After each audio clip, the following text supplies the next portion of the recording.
Mother, you listen. You listen very well because you will be the one to eat this one.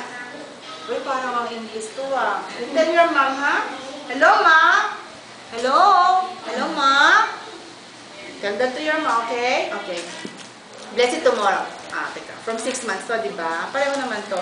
Pero sa akin, it is wiser to start with rice. Always with rice kasi to wheat eh.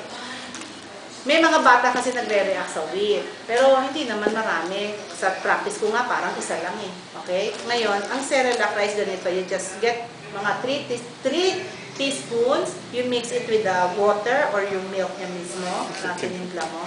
Tapos, you only give it in the morning. Kunwari, tomorrow, Tuesday, Wednesday, Thursday. 3 consecutive morning, small amount.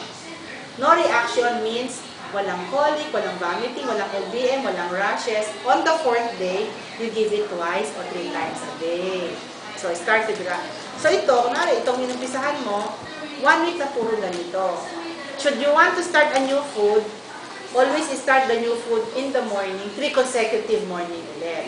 Tapos, on the 4th day, pwede ka nang mag-mix kasi wala namang reaction. So, magkakaroon ka na padami na. So, for example, gusto mo ng lugaw, 3 consecutive morning lugaw. Gusto mo ng mashed potato ka morning lang. The rest yan, pwede mo nang ihapon.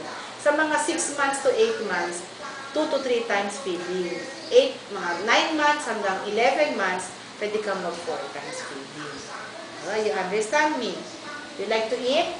You like to eat? You like to eat? Parang naiintindihan ako ah. Parang English nga ah. Mag-vitamins. Pag-i-increase sa tayo ng vitamins, bless. Ika ha. Mukhang... Ito. Anong binili mo, bless, na vitamins? Anong dito? So... Tsaka yung citrus. Nutrilin. Citrus. 0.7. 0.7. Tapos ito, kung gusto niya, fine. Pero kasi merong mas mataas na quality ng Cerelac, yung Cerelac Gold. Mas gusto ko siguro na ibigay mo kasi naman ito, ordinary Cerelac Gold. Oo, patatas na yan. Tapos pwede ka na ito. Okay? Patatas pwede siya? Oo, manatay. Sample. Wala naman kayong dahil hika. Wala. Okay, pag walang ganyan, kasi ganito ang dictum sa amin. Pag may lahing hika, may lahing allergy, ang ide-delay mo, hindi ko sinabi hindi mo bibigla, ide-delay mo, meaning only at 1 year old, egg, chicken, citrus, ide-delay mo. Pero kung walang lahing hika, you can start egg. Yung boiled egg, you can start that. Kasi bawal talaga eh. Ito may mga procedures dito. You can mix na, di ba? Ayan o. Papaya, good saging, squash, yan. Tuwin mo yan, buta mo to. May egg na siya. Ito din. Hindi ba yan? Kasi pwede ka nang mag-egg.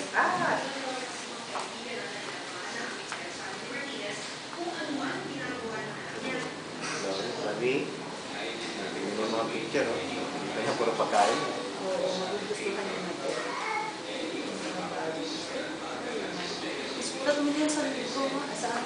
3 consecutive mornings. Tapos sa report.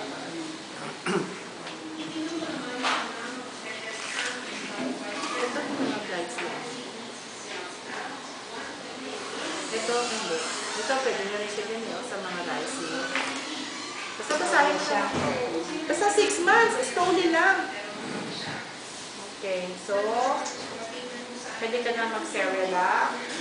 O kaya lugaw. Diba?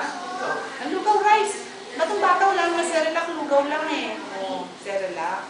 Pwede ka start 3 consecutive morning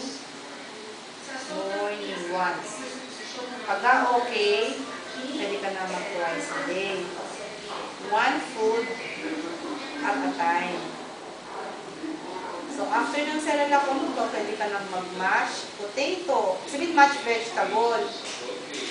Diba? Pwede ka nang mag-mash potato, mash carrots, mash sayote, kamote, ano pa? Pwede ka ng fruit. Apple, banana, ano pa gusto mo? Avocado, Lagyan mo lang ng konting Papaya. milk mo, papaya. Ayan, Pwede lang yan. ayan niya, kung hindi, dikmas mo lang ganun, pakain.